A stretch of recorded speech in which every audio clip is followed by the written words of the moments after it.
weekend's Premier League football didn't produce many big shocks, but it did produce a little shock at the Emirates, where Arsenal drew 2-2 with Spurs. It is a North London derby. Nothing unusual in it being a tight match, a close match, but Arsenal have been so superior to Tottenham over recent years that many people thought this might be a game where Arsenal would pick up 3 points. They didn't. And it's a pleasure now to welcome Liam Brady to the stand to talk about the weekend's football. And Liam, there's nowhere better to start than Arsenal. They got ahead twice and lost the lead twice. The goals they got were an own goal and a disputed penalty. And, you know, Son, who's so brilliant always, even without Harry Kane, scored 2 very good goals for Tottenham. So it's, I'd say, 2 points dropped for Arsenal and a surprise. Well, I wouldn't say it was a surprise, Amy, because I think Tottenham have been playing very well, you know, under Postecoglou. Yeah. I think they've really progressed, and I think the players are buying into his way of playing, and they all look up for it. Yes. So, watching the match yesterday, I knew it was going to be a tough game for Arsenal. But what you say is correct. You know, having taken the lead twice, particularly the break we got with the penalty, it was debatable. Yeah. But by the law of the land now, it's a penalty, and Saka put it away. Arsenal were 2-1 up. To give the goal away within 30 seconds was madness, wasn't it? Yeah, Jorginho, who they brought in from Chelsea, was the culprit for giving the ball away in his own box. Well, not for. Well, no, he was like about 40 yards from goal, Eamon, when he received the ball, but he didn't make his mind up quick enough. He should have gone backwards straight away, but he kind of hesitated on it. And Maddison, to be fair, closed him down, took the ball off him, and slotted Song in to put it away. And I have to say, Maddison has really made an impression on me this season. You know, at Leicester City, he's looked a very, very good player, but he stepped up a notch playing for Spurs. I think he's been really, really excellent. So, in the end, I think a draw was a fair result, but Arsenal would be kicking themselves because twice they had the lead. And if you remember, when they were 1 up in the first half, Tottenham tried to play out from the back, and Jesus robbed the ball from Maddison and just had to side foot the ball in the net. Instead of that, he went for power and he blasted it over the bar, and that could have been a defining moment in the match. If Arsenal go 2-0 up, it's a lot healthier. Yes, and as you say, there's a big, big difference. And when you give the goal away... I thought both teams were taking risks playing out from the back. Did you? I did, yeah. And I think Tottenham in particular, I watched him in his first game, Postecoglou, and I thought, this is crazy. I think it was against Manchester United, first or second game of the season, and they were taking all kinds of chances. This is mad. But looking at what he's done, I mean, they're bang up there. In fact, I think they're level on points with Arsenal, and the results have been good. And this manager, this coach, has a lot of experience, did well at Celtic. He's been around the world. And what was noticeable about him, I thought, Liam, even yesterday when the penalty went against him, when they went 1 down, then 2-1 down, his demeanour, he doesn't lose the head. Arteta was going mad, as he usually does on the touchline, but this guy's a cool guy, and it seemed to me that Tottenham have acquired a bit of confidence and composure, and they're not afraid to pass the ball around. Exactly. I agree with you 100%. I think he did that at Celtic. He came in at Celtic after Brendan Rodgers, which was a difficult act to follow, and he actually took the club forward, I think. He brought a lot of players in that he knew from the J-League, because he was a manager in Japan, and he brought some players in from there that really hit the ground running for Celtic. He did a really good job at Celtic, and Tottenham got him, and a lot of people in England would have said, well, you know, who is this guy? But I knew he had done a really good job at Celtic, and He's got an air of confidence about him, and Yes. he believes in passing. And some of the transition of some of the players that didn't play for Conte, watching them play for Spurs Yes. yesterday is quite stark, isn't it? So someone like Bazuma, the lad they got from Brighton, Yes. Conte very quickly stuck him away in the reserves, or he didn't want to have anything to do with him. But I thought he was really, really excellent yesterday. So I think the players at Spurs have bought into what Ange wants to do. I call him Ange because I can't pronounce his surname. And they really bought into it. And let's not forget that he had to handle the Harry Kane exit, Yes. over the first few weeks of his managership at Spurs.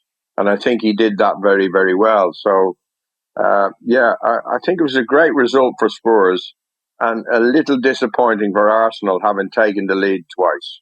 Now, Arsenal were short of a few players, Liam, and at halftime they lost Declan Rice. There's been a big debate about Declan Rice, which Roy Keane and Graham Souness have had their say about, really. I think he's a very good player, Declan Rice, very good defensive midfielder, but they're talking about him not scoring enough goals and making enough assists. If you take Declan Rice out of the Arsenal team, you lose a big presence in midfield, and he's fine. But when I saw him going off, when he didn't come back on for the second half, he's sitting on the bench with looks like a rather a calf injury. That was a miss, a big miss, and that's who Jorginho came on for. Yeah, that tipped the scales, I think, Yeah. in Tottenham's favour, definitely. Jorginho, I think he's probably past his best. Although I don't want to point the finger at him, it's, everybody can make a mistake. But we also had Odegaard in midfield, Hazard in midfield, and it was lightweight compared to a midfield with Declan Rice in there, quite honest. Let me ask you about Havertz, Liam, who Arsenal paid 60 million for from Chelsea. He's been in England now, and people have been talking about what he could be or should be, but they paid a lot of money to find out, and he isn't, is he? Well, so far, no, he hasn't. He hasn't really done it. I don't really know what position he's been brought in to play. He's taken the place of Xhaka, and I had my problems with Xhaka over the last few seasons. But the last year, he really put his mind to it, Xhaka, and it was a presence there, and could get goals. He was up and down the pitch, but Havertz is I don't know how to describe him, Eamon. He's just big, tall, 6'2" lad, gangly, and just kind of drifting around. Doesn't really tackle. Doesn't get in the box. He doesn't. He doesn't seem to have much energy about him. Yeah. I think the jury's well and truly out on whether Arteta has spent the money wisely or not. Yeah, because he doesn't have like 60 million to blow away, unlike, for example, the owner of Chelsea. But we'll come to Chelsea and poor old Pochettino. No, Arsenal have to get their signings spot on, as do Spurs. They have to do. They haven't got the money to compete with Man City or Chelsea or even Newcastle in this present time, Eamon. They've got endless amounts of money. When I would put Arsenal, maybe Spurs, maybe Liverpool, have to get their signings exactly right if they're going to compete. Yeah, and Liverpool, particularly with front players, they really are. Let's talk about Liverpool, Liam. But just before we leave Arsenal, I mean, last season they were the main challengers to City, and they pushed City right to the end, really. I was disappointed in Arsenal. I have been a couple of times. I've seen them this year, Liam. I'm not sure they have what it takes to drive on. It may be explained by the players that we're missing. Martinelli, for example, he's a wing player. He creates danger. Jesus played in that position yesterday. It doesn't suit him, does it? It's not his game playing wide on a 3. Well, I don't know. If you play him down the front, he drifts wide. I think he's one of those players that he's a very exciting player, but he's not going to get you 20 goals a season. and nor is Eddie Nketiah. And I think that's where the problem where Arsenal have is they haven't got a 20, 25 goal season man. But who has? Nobody really has that kind of player. Bayern Munich have got one now, but we couldn't have bought Harry Kane. I don't think he would ever come to Arsenal. But you take Harry Kane out of the equation and Haaland, nobody's really got those kind of strikers, have they? No. That's why they cost so much money. Let's move on to City, Liam. I watched the game against Forest. It was kind of one-way traffic, and Haaland had several chances. He took one in the 14th minute, and it was a header, and it was a really powerful, old-fashioned header. I don't know if you saw it, but it was... I did see it, yeah. I watched all the games, Eamon, yeah. Yeah, it was a remarkable header, wasn't it? Well, he's just so big and so strong. You give him that chance, he's always going to put her away. He's a brilliant goal scorer. And, he started off scoring plenty of goals, but people are saying, well, he's not taking the chances he took last season. But you mark my words, I bet you he gets 35 league goals again this season if he stays fit. So, that's like who can take City on? Who can beat them? Nobody. Who can outdo them for the league? Only themselves. Eamon. Only themselves. If they idle in front, or they get a bit blasé, or they get a bit overconfident. Yeah. But they're not letting in any goals. No. He really has improved the defense with Akanji, Guardiola.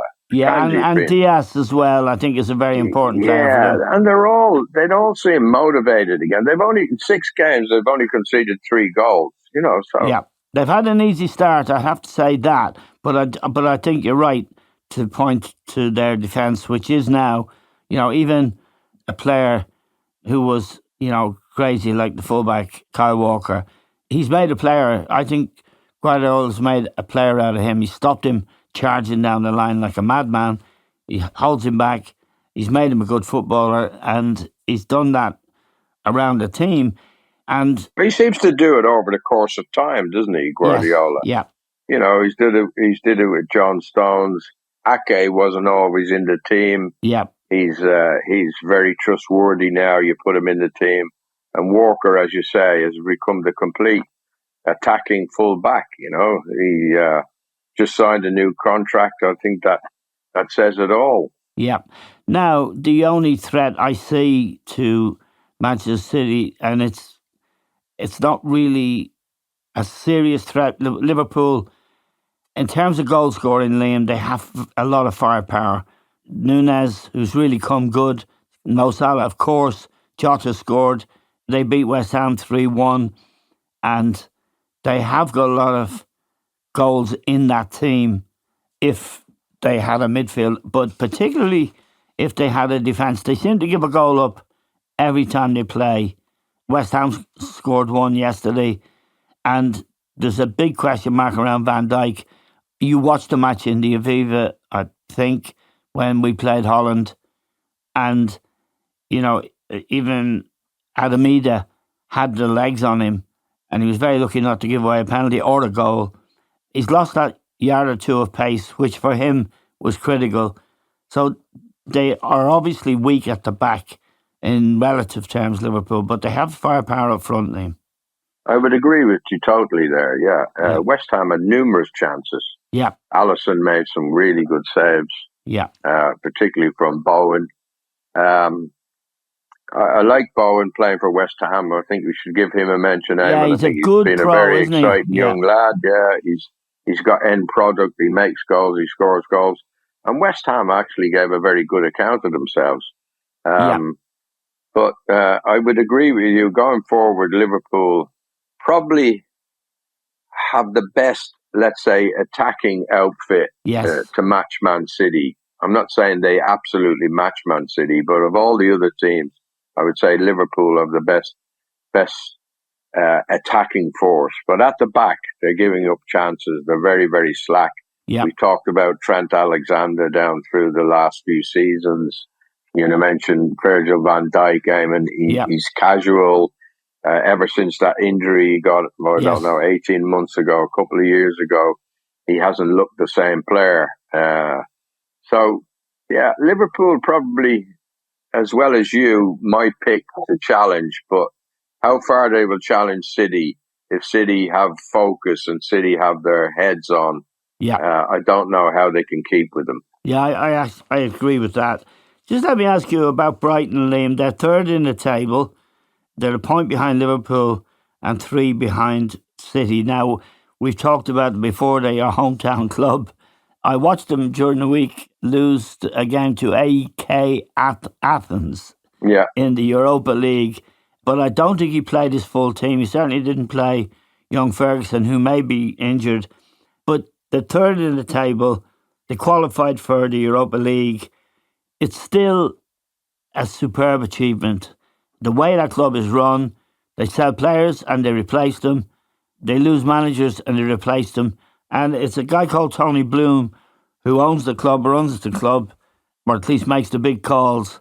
It's still a brilliant story of what you can do economically.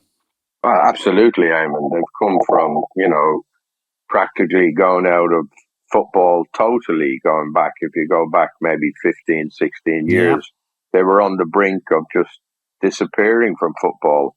And Sussex is a big county in England. And Brighton, it is. Yeah. Brighton and Hove is a lot of people down here and stretches all along the coastline on the south coast. So they actually need a football team. Yes. And down through the years they've flitted in and out of divisions and things like that. But under Tony Bloom, they've really made a statement, and they've gone into great detail of who they recruit, whether they're managers or whether they're players or whether they're staff. And they've got a tremendous new stadium outside of Brighton. You've got 30,000 season ticket holders going now. It really is a brilliant story. And they're third in the league. Yeah. And I actually heard him interview and said, this was the worst game they played this season, he said. And I think it's coming on the back of having had to play on a Thursday night in Europe. Yes. So they're going to have to be able to handle that. Actually, Ferguson did start at the weekend, but was taken off at half-time. He didn't look fit because he picked up an injury a few weeks ago. It's a knee injury, isn't it, Liam? He looked like he jarred his knee to me, Eamon, and he didn't show up for the Irish games because of that. And they put him back in yesterday, and he looked a bit out of sorts, let's say. So he made changes at halftime, and this Mitoma, this Japanese player they've got, is absolutely fantastic. He scored. Yeah. He scored within 15 seconds of coming on. He'd scored 2 goals, and they got a really good result against Bournemouth, and they're third in the league. So it's an incredible story, story. But for their stories, there's kind of horror stories going on in the Premiership. Like Chelsea's a horror story. What do you make of that? Well, Todd Boehly is his name. He's a billionaire. He's American. And he spent $1 billion in about 9 months since he's been there. He's now got Pochettino, who's a very highly rated manager. He sacked a couple of managers along the way. And they're just in the bottom half. Not too far above the relegation. They're 14th, Eamon. That's right. Yeah, and they lost 1-0 home to Villa. And Pochettino, we know, is a good coach.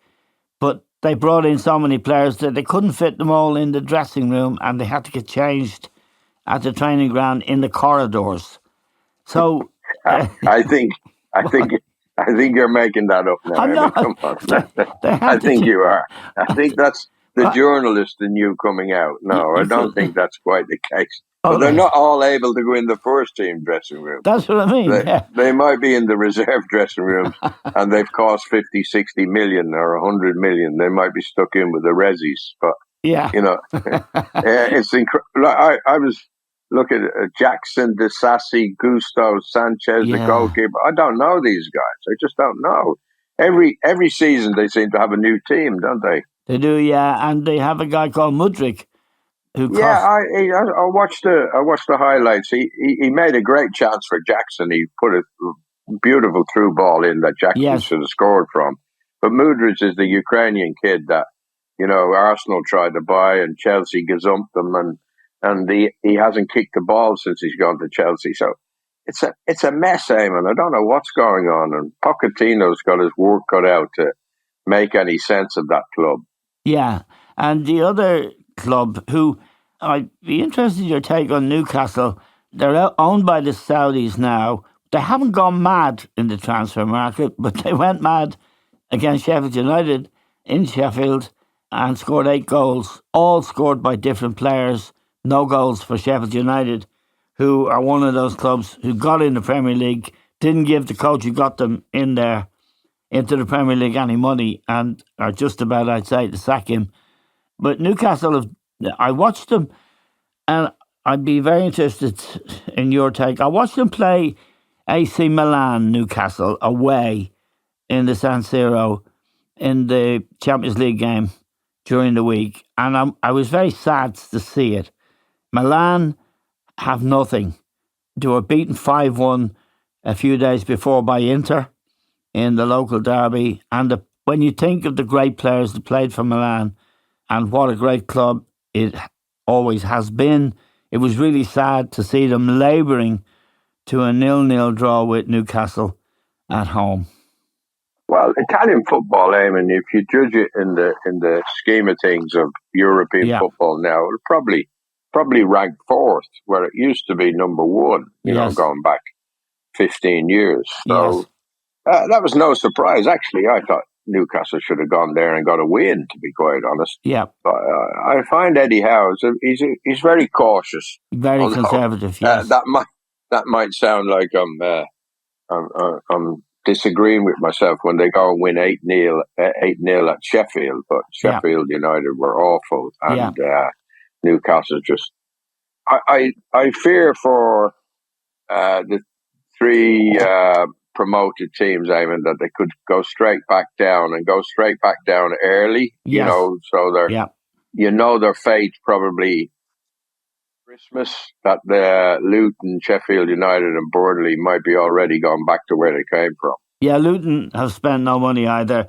A lot of these guys, they get a promotion, take the 150 million for being in the Premier League, and they're not Burnley haven't been. Burnley were really good winners of the Championship last year, but they haven't got the finances to invest, have they? So, no. As you say, they're probably going to take the 150 million and take their chances and not really spend any money. So I could see those 3 teams going straight back down. Right. Just let me ask you a final question, Liam, about a club that everyone focuses on, and that's Manchester United. They beat Burnley at Burnley. They needed a result, and it was a great goal scored by Fernandes, made by Johnny Evans, who left United 8 years ago, came back on a free transfer from Leicester. He delivered a beautiful pass, and Fernandes scored a superb goal. But United and this coach, Eric Ten Hag, they're in trouble, I think. He's fighting with a lot of players. Yeah, I think they're treading water. I don't think there's any pot of gold at the end of the rainbow, Eamon, to be quite honest. I don't know where it's going. As you say, if they have to bring Johnny Evans back with all the money that I know they have a few injuries, but I'm not too sure the players he's bought, are any good, to be quite honest.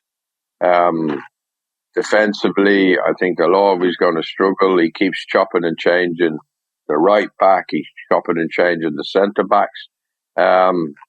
I thought Bayern Munich were very good for the win during the week. I didn't think Manchester United looked like winning at any stage. No. So if you're a United supporter, you'd be looking at that and saying, well, we're such a long way off. But then again, and something we've spoken about, if the club's not right at the very top, it's never going to be right on the pitch. No. I think with the chaos that exists about the Glazers selling the club and the uncertainty that brings, I think the club's always going to have problems. Yeah, and they're never going to be able to. I mean, an obvious purchase for them, Liam, would have been Harry Kane, wouldn't it? And it was I heard you. I heard you speak to John last week. Yeah, but I think John gave you a good answer, Eamon. He said, "Well, maybe he did try to buy him because of the rubbish that's going on behind the scenes. Yeah, maybe they didn't allow him. You know." Yes, yeah, I think that's right. And they have upped the price now. They were looking for 5 or 6 billion. They got 2 bidders, one of them from Qatar and an Englishman, the richest man in England. But they put the price up to 10 billion. So it looks like the Glazers aren't going anywhere. Well, all they're interested in money. They've always been interested. Merchandisingly. Yeah, and this is what I dislike about football at the moment, Eamon. Yes, it's all about money. It's all about money, whether it's Saudi Arabia, whether it's England, whether it's the teams in Europe and things like that. Yeah. It's all about money, and we've gone away from the game that we once knew.